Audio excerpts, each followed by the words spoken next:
ব্যবসা বাণিজ্য কেমন চলছে আপনাদের? ব্যবসা বাণিজ্য নাই বাবু, ব্যবসা বাণিজ্য নাই, আর এখন আর চলে না এরকম। আসসালামু আলাইকুম সুপ্রিয় দর্শক বন্ধুরা। দর্শক, ঘন্টায় ঘন্টায় পরিবর্তন হচ্ছে পেঁয়াজের দাম। এতে যারা ব্যবসায়ী এবং যারা কৃষক রয়েছে তারা কিন্তু চরম বিপদের মধ্যে রয়েছে। আমরা সরাসরি পাইকারি হাটে আছি, আমাদের সাথে রয়েছে একজন ব্যবসায়ী কাকা।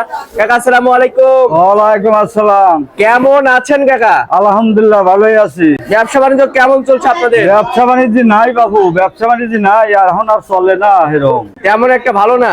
না। কত মন পেঁয়াজ কিনেছেন আজকে? হিসাব হয় নাই বেটা। কোথায় যাবে পেঁয়াজ গুলো? ঢাকা যাবি? ঢাকাতে যাবে? ঢাকা কোন মার্কেটে কাকা? ওই কারণ বাজার। কারণ বাজার? বর্তমানে আমাদের পাবনা জেলার পেঁয়াজের চাহিদা কেমন আছে কারণ বাজারে? পাবনা জেলা পেঁয়াজেতে কোন রকম চাহিদা আছে। আচ্ছা আচ্ছা, আমাদের পাবনা জেলার পেঁয়াজ মানে সারা বাংলাদেশে যাচ্ছে। আচ্ছা, বর্তমানে দাম কেমন আছে? বাড়তি না কমতি রয়েছে? 17, 18। 17, 18 কোয়ালিটি ভেদে। কোয়ালিটি। আচ্ছা আচ্ছা। তো চাচা, আরেকটি বিষয় জানতে চাচ্ছি, বর্তমানে যে দাম রয়েছে এই দামে কি পেঁয়াজ বিক্রি করে কৃষক যারা রয়েছে তারা কি ন্যায্য মূল্য পাচ্ছে? না কাকা, ন্যায্য মূল্য পাচ্ছে না কৃষক। কেমন বাজার হলে তারা ন্যায্য মূল্য পাবে? তারা আপাতত 2 উপরে থাকতে হবে। 2000 এর উপরে?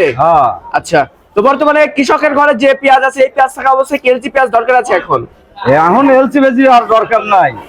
আচ্ছা, তার মানে বাংলাদেশের পেঁয়াজ দিয়ে বাংলাদেশ চলবে? চলবে। আচ্ছা আচ্ছা। তো এখানে যেহেতু ঢাকা কারণ বাজারে পেঁয়াজ কিনেছেন, প্রতি কেজিতে খরচ হবে কত? খরচ আপাতত 500। প্রতি কেজিতে 5 টাকা খরচ হবে না? হ্যাঁ, তা তো হবে। আচ্ছা, প্রতি মনে 200। আচ্ছা আচ্ছা আচ্ছা। আচ্ছা, আরেকটা বিষয় জানতে চাচ্ছি, ব্যবসার সাথে কতদিন যাবত জড়িত আছেন? হ্যাঁ, ব্যবসার সাথে কতদিন জড়িত আছেন? ব্যবসা তো জড়িত আছে নিচে 40-45 বছর। 40-45 বছর। কি বুঝতেছেন সামনে পেঁয়াজের বাজার বাড়বে কিংবা কমবে, কি সম্ভাবনা আছে?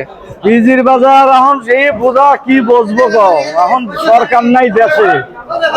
সরকার চালিয়েছেন বলা যায়। আচ্ছা আচ্ছা আচ্ছা। যে দাম বাড়তি হলো কি কম হলো কিছুটা বলা যায়, আর যে সরকারও নাই দেশে, কোনো নাই, আগামাথা নাই। নাগামাথা নাই। আচ্ছা আচ্ছা, ঠিক আছে চাচা, ধন্যবাদ আপনাকে। দর্শক, আমরা সরাসরি একজন ব্যবসায়ী কাকার সাথে ছিলাম, কথা বলে দাম সহ বিস্তারিত তথ্য দিয়েছি। দর্শক বন্ধুরা, ভিডিওটি কিন্তু অবশ্যই শেয়ার করবেন, কে কোথা থেকে যুক্ত হচ্ছেন সরাসরি জানিয়ে দিবেন। আমাদের চ্যানেলটি যারা সাবস্ক্রাইব করেনি অবশ্যই সাবস্ক্রাইব করে পাশে থাকা বেল আইকনটি প্রেস করে রাখবেন। আমরা কিন্তু প্রতিনিয়তই পাবনা জেলার বিভিন্ন হাট বাজার থেকে পেঁয়াজ, রসুন অর্থাৎ কৃষি পণ্যের বাজার মূল্য জানিয়ে দেই। যারা আমাদের চ্যানেলটি সাবস্ক্রাইব করেনি অবশ্যই সাবস্ক্রাইব করে রাখবেন।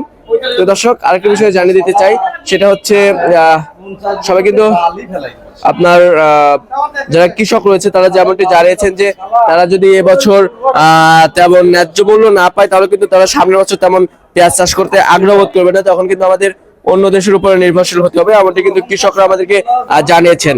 তো দর্শক, এই ছিল আমার কাছে সর্বশেষ বাজার পরিস্থিতি। আপনার সাথে পরবর্তী কোনো ভিডিওতে দেখা হচ্ছে। এ পর্যন্ত সবাই ভালো থাকবেন, সুস্থ থাকবেন। আল্লাহ হাফেজ।